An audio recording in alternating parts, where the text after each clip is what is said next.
Welcome back, welcome back. So tonight's topic is going to be Sheva, Yipol, Tzadik v'kam.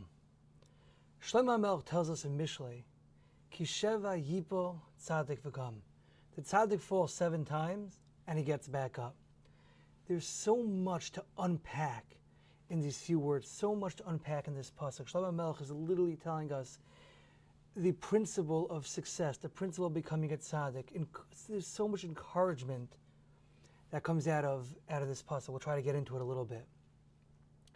To start with, we have to understand, Ki Sheva Yipol Tzadik v'kam. What's with the number 7? Why 7? We have to understand that it wasn't just randomly chosen out of the hat. Oh, the tzaddik falls 7 times, lucky number 7s. It could have been 5, it could have been 11, it could have been 3. There's a specific reason why the number 7 was chosen.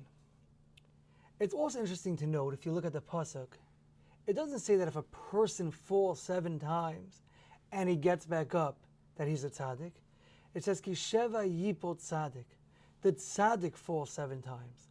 This person that we're talking about, that's falling 7 times, is a tzaddik. We're saying that tzaddik falls 7 times. And the pasuk in Mishlei over there ends off, Urishayim yikashlu b'ra'ah. And the Rishayim, they stumble in their wickedness. What's the difference between somebody who's a tzaddik and someone who's a rasha? So often we think that a tzaddik is somebody that doesn't fall. A tzaddik is somebody that doesn't have yeridas, that doesn't have nefilas. His life is steady, his life is strong. But us who we fall, we have yeridas, we have nefilas, we're not tzaddikim. We have to understand that that is not the difference between a tzaddik and a rasha. The difference between a tzaddik and a rasha is in the v'kam. When you get back up, the tzaddik gets back up, the rasha is down for the count. So often we beat ourselves up about this. Every time we have a yerid and a feel, we go, this means we're a terrible person. This means that we're severely lacking. Yes, we have to work on not falling, and we have to take the encouragement, and we have to analyze what happened. But the first thing we have to do is, we have to get back up. We can't stay there wallowing on the floor. The first thing the tzaddik knows is that if you fall, you get back up. After you're back up, now is when we can sit there analyzing what happened, why did we fall, how can we prevent it for the next time. But the first thing, the difference, the primary difference between the tzaddik and the rasha is that tzaddik gets back up and the rasha, he stays down. That's the first difference.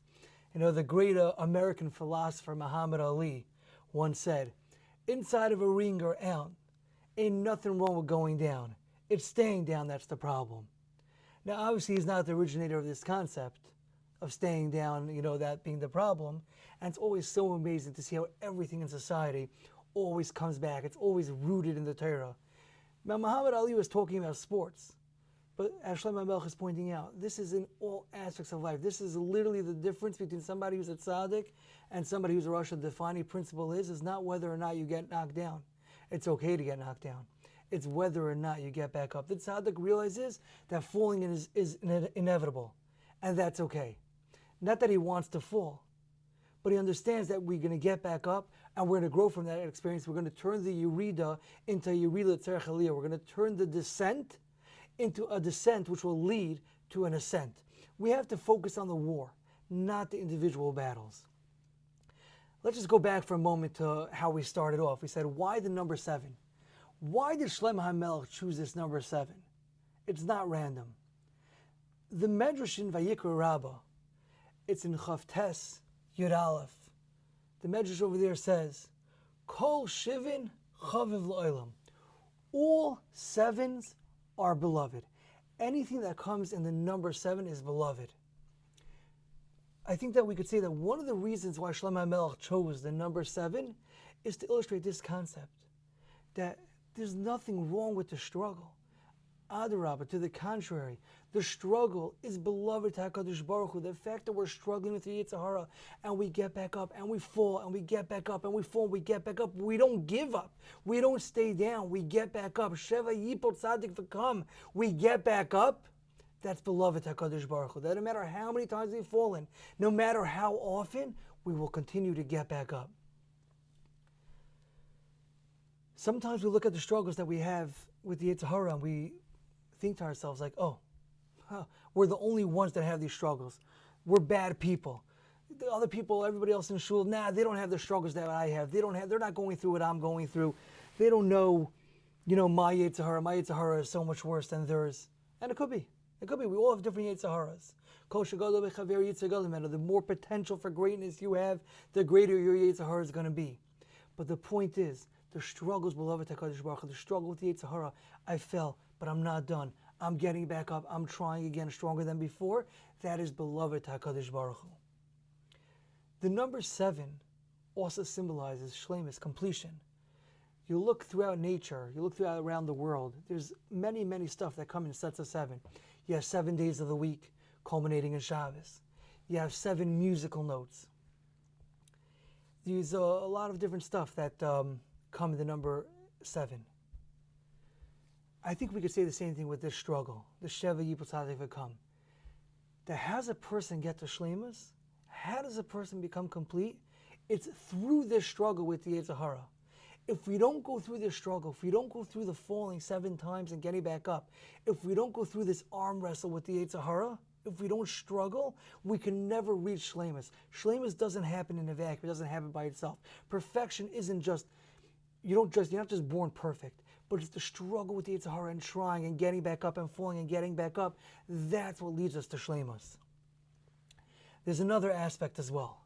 The Maral in Tiferes Yisrael, in the 2nd parak, the Maral says a very, very interesting thing. He says that the number 7 symbolizes nature. It symbolizes teva. It symbolizes stuff that have a deficiency. The number 8, says the Maral, is above nature. It comes to rectify the deficiencies that are found in nature, that are found in 7s. He gives an example of a baby. His bris is on the 8th day. He says, why is a baby's bris on the 8th day? He says a baby, the natural teva, the nature, the natural way that a baby is born is with the arla, is deficient. He has an arla that has to be removed. That's nature. A baby is born with his arla. The arla has to be removed. Zakta Maral, the bris is on the 8th day because the number 8 is l'mayla min hateva. It is above nature. It's coming to rectify the deficiencies of nature. Sheva Yipol Tzadik V'kam. You fall 7 times, but what happens? You get back up that 8th time. You get back up that 8th time, you're rectifying nature. You're rectifying the nature symbolized by the number 7.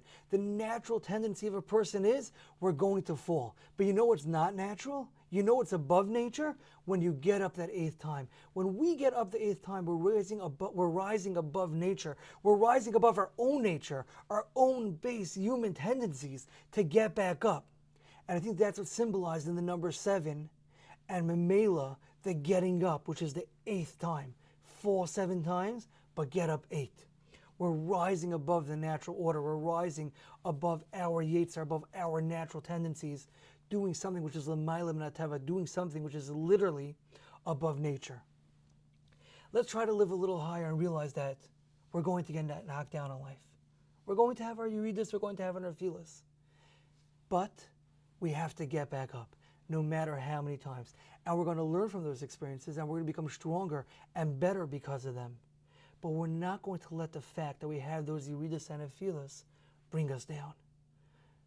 We're going to rise above nature. We're going to rise above our tendencies and get back up.